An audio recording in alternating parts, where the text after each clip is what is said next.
N గంగారావుకు నివాళులర్పించిన all pensioners.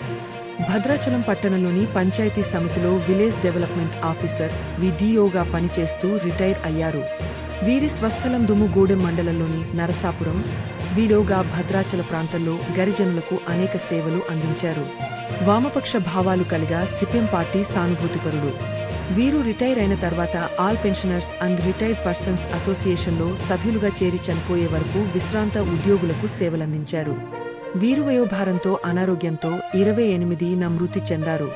All pensioners and retired persons association TAPRPA Bhadrachalam division అధ్యక్షులు బంధు వెంకటేశ్వరరావు ఆధ్వర్యంలో ప్రధాన కార్యదర్శి KSLV ప్రసాద్, కోశాధికారి డి కృష్ణమూర్తి, గౌరవ అధ్యక్షులు చండ్ర సుబ్బయ్య చౌదరి, గౌరవ సలహాదారుడు మాదిరెడ్డి రామ్మోహనరావు, ఉపాధ్యక్షులు సోంపాక రాజబాబు, నాయకులు వి సుబ్రహ్మణ్యం, ఎం కిషన్ రావు, టి దాసు, సిహెచ్ రామారావు, బైరు నరసింహారావు, తాటి భరతుడు, రాజలింగం, వనమా రాజేశ్వరరావు, సీనియర్ యూటెఫ్ నాయకులు విజయబాబు తదితర ముఖ్య నాయకులు పెద్ద ఎత్తున గొని గంగారావు భౌతికాయానికి పూలదండలతో శ్రద్ధాంజలి ఘటించారు.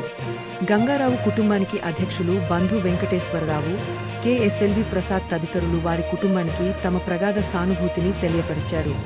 గంగారావు మృతదేహానికి సిపిఎం నాయకులు 4వ వార్డు మెంబరు బండారు శరత్ బాబు, సిపిఎం సీనియర్ నాయకులు బండారు తెలక్, ప్రముఖ సీనియర్ లాయరు బండారు అరుణ్ చంద్ పూలదండలు వేసి శ్రద్ధాంజలి ఘటించారు.